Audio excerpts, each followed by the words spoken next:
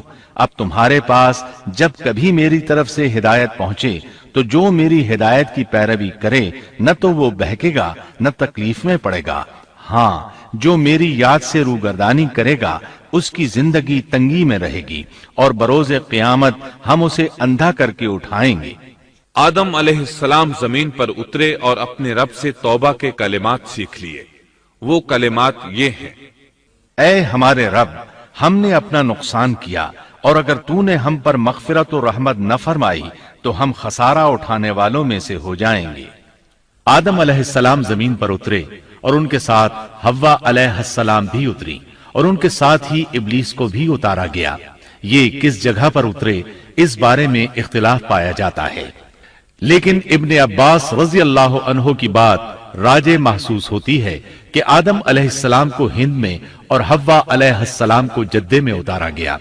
جب آدم علیہ السلام اتر آئے تو حوا علیہ السلام کی تلاش شروع کر دی، زمین میں ان کی تلاش میں سرگرداں ہوئے۔ آخر کار میدان عرفات میں دونوں کی ملاقات ہو گئی۔ چونکہ میدان عرفات میں دونوں نے ایک دوسرے کی معرفت حاصل کی تھی اور ان کا آپس میں تعارف ہوا تھا، لہٰذا اسی مناسبت سے اس میدان کا نام عرفات مشہور ہو گیا۔ پھر اللہ تعالیٰ نے زمین کے اندر انسانوں کو پھیلانا شروع کیا اور زمین کو مردوں اور عورتوں سے آباد کر دیا۔ امام طبری رحمت اللہ علیہ بیان کرتے ہیں کہ حوا علیہ السلام نے آدم علیہ السلام کے لیے 20 ولادتوں میں 40 بچوں کو جنم دیا۔ ہر بار 2 بچوں کو جنم دیتی تھی، ایک لڑکا ہوتا ایک لڑکی۔ سب سے پہلا جوڑا قابیل اور اس کی بہن قمیم کا تھا۔ پھر انسانوں کی افزائش شروع ہوئی، آبادی میں اضافہ ہونے لگا۔ اللہ نے آدم علیہ السلام ہی کو ان کا نبی متعین کر دیا، وہ انہیں دین سکھاتے رہے۔ اس وقت تمام لوگ موحد تھے، خالص توحید کو اپنانے والے تھے، یعنی کان الناس امۃ واحدہ، تمام لوگ ایک ہی امت کے تھے، ان میں شرک کا شائبہ بھی نہ تھا۔ ابن جریر اور ابن کثیر رحمہم اللہ نے ابو موسیٰ اشعری رضی اللہ عنہ کی روایت بیان کی ہے، اللہ نے جب آدم علیہ السلام کو جنت سے زمین پر اتارا تو انہیں ہر چیز کی کاریگری اور صنعت کا علم تھا۔ جب وہ اترے تو عالم بھی تھے، لباس میں ملبوس بھی تھے، کام کاج کے تمام طریقوں سے باخبر بھی تھے، لوہے، آگ، لکڑی اور کپڑے کے استعمال سے بھی بخوبی واقف تھے۔ ہمارے برعکس وہ ان کاموں کو اپنی ابتدا ہی سے جان چکے تھے، کیونکہ ہم سب لوگوں کا حال یہ ہے کہ جب تک سکھایا نہ جائے ہمیں کچھ نہیں آتا۔ آج کے دور میں بعض افریقی قبائل کے افراد وحشیانہ اور غیر مہذب زندگی گزارتے ہیں۔ علماء کا کہنا ہے کہ یہ لوگ زمین پر رہنے والوں میں سے گمراہ ترین انسان ہیں۔ انہوں نے بہترین زندگی ضائع کر دی اور گھٹیا زندگی کو پسند کیا۔ تہذیب و تمدن کا آغاز چونکہ ابتدائے آفرینش سے ہے، اس لیے ہر انسان کی فطرت میں تہذیب کی سوجھ بوجھ موجود ہے۔ بہرحال آدم علیہ السلام کے بعد انسانی مخلوق کی تعداد روز بروز بڑھتی چلی گئی اور انسانی کمزوریوں کی بنا پر گناہ شروع ہو گئے۔ زمین پر سب سے پہلے ہونے والی معصیت قابیل کے ہاتھوں اپنے بھائی حابیل کے قتل کی صورت میں سامنے آئی۔ اللہ تعالیٰ نے قرآن مجید میں قابیل اور اس کے بھائی حابیل کا قصہ بیان کیا ہے۔ قابیل قرخت اور درشت طبیعت کا مالک تھا، جبکہ اس کا بھائی حابیل رحم دل اور نرم طبیعت تھا۔ قابیل کھیتی باڑی کرتا تھا اور حابیل مویشی چراتا تھا۔ حابیل کے نرم دل ہونے کی ایک وجہ اس کا بکریاں چرانا تھا۔